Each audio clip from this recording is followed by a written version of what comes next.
अब अर्थ सबके अलग अलग हैं शब्दों के। ब्रह्म माने जो बहुत विशाल है, इसलिए उसका नाम ब्रह्म है।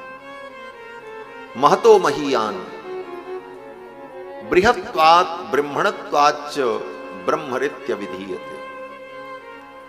वो ईश्वर क्यों है?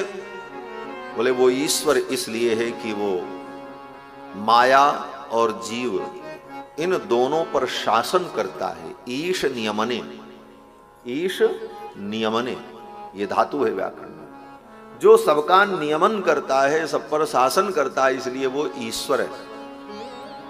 परमात्मा क्यों है? बोले हम सब आत्मा हैं, लेकिन हम समस्त आत्माओं से परम, परम माने श्रेष्ठ, वो परम है, श्रेष्ठ है, इसलिए परमात्मा है। वो भगवान क्यों है? बोले उसके अंदर ज्ञान, शक्ति, बल, ऐश्वर्य, वीर्य, तेज, ये 6 गुण परिपूर्ण मात्रा में अशेष रूप से विद्यमान है, इसलिए वो भगवान है। ब्रह्मेति परमात्मेति भगवान इति शब्दते। आगे सूत जी कहते हैं, मुनियों ऐसे भगवान में हमारी नैष्ठिकी भक्ति हो जाए तो उस भक्ति का परिणाम क्या होगा?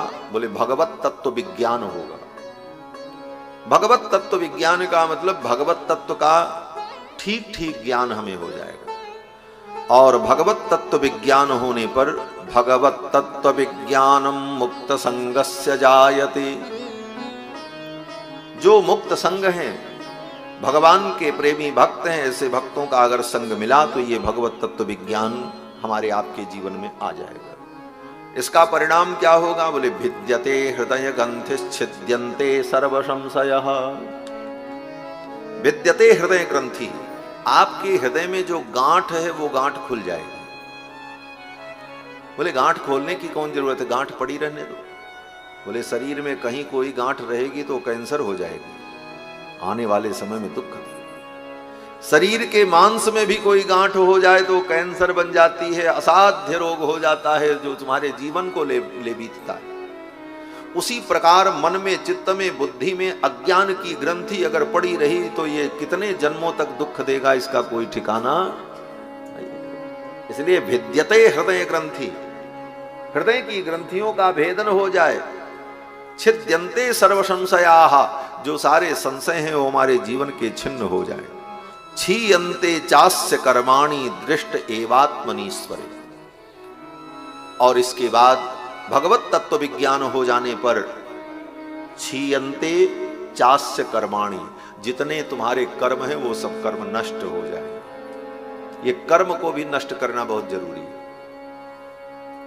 कर्म की बड़ी चर्चा होती है, अच्छे कर्म करो, खूब कर्म करो, कर्म करना चाहिए, कर्म करने से ही सब कुछ मिलता है। हम बड़े कर्मनिष्ठ हैं और व्यक्ति को कर्म में विश्वास रखना चाहिए। ये सब बातें खूब हम आप लोग सुनते हैं और कहते हैं, ठीक है, इनका महत्व भी है, लेकिन इनका कितना महत्व है ये जानने की जरूरत। इनका इतना ही महत्व है कि संसार के व्यवहार में ये आवश्यक है, लेकिन विविध कर्मों से उत्पन्न होने वाला जो पाप पुण्य है, कर्म करने से उसका कुछ फल होता है, कर्म निष्फल नहीं होता। कुछ करोगे तो उन कर्मों का कुछ फल होगा। हाँ, कुछ कर्म ऐसे होते हैं जो निष्फल भी माने जाते हैं, जिसका कोई ना अच्छा फल होगा ना बुरा फल होगा, वो व्यर्थ कर्म हो जाते हैं। उसमें भी थोड़ा फल मिलेगा, लेकिन वो फल दूसरे प्रकार का होता है। जैसे कोई आदमी वेद की बात माने और वेद ने कहा अग्निहोत्रम जुहियात, अग्निहोत्र करो, अग्निहोत्र किया तो उससे पुण्य पैदा हुआ। कर्म का फल क्या हुआ? बोले पुण्य। किसी ने कहा मां हिंस्यात् सर्वभूतानि, वेद ने कहा मां हिंस्यात् सर्वभूतानि, किसी जीव की हिंसा मत करो, लेकिन उसने किसी जीव को मार डाला, तो अब इस कर्म का फल क्या हुआ? बोले पाप हो गया। तो किसी कर्म का फल पाप, किसी कर्म का फल पुण्य हुआ। लेकिन कुछ कर्म ऐसे होते हैं जिनका कहीं निर्देश और वर्णन नहीं है, लेकिन व्यक्ति उन कर्मों को करे तो उससे न पुण्य होगा न पाप होगा। हाँ, एक फल जरूर होगा कि व्यक्ति को परिश्रम होगा, थक जाएगा। जैसे कोई व्यक्ति पानी में चला जाए लाठी लेकर के, एक लाठी डंडा लेकर के पानी में खड़े होकर के कमर के बराबर, उस पानी को पीटे, मारो उस पानी पर लाठी। 100 लाठी मारते मारते हाथ थक गया। कर्म तो तुमने किया, लेकिन इस कर्म का फल क्या हुआ? कोई फल हुआ? न पानी अलग हुआ, न धारा खंडित हुई, न इससे कोई पुण्य उत्पन्न हुआ, न इससे कोई पाप उत्पन्न हुआ। एक काम हुआ, केवल तुम थक गए, बस हुआ कुछ। ऐसे भी कर्म होते जिनका न कोई पुण्य फल हुआ, न पाप फल हुआ, न कोई अनिष्ट हुआ। चैत्यादि वंदन, जैसे बौद्ध होते, बुद्ध धर्म के लोग, तो बौद्ध लोग क्या करते हैं, बोले बुद्ध के जो मंदिर हैं, स्तूप हैं, उन स्तूपों के पास जाकर बाहर मैदान में एक चटाई बिछाकर खड़े हो जाते हैं और खड़े होकर के 100 बार सपाट मारते हैं, सपाट ही कहो,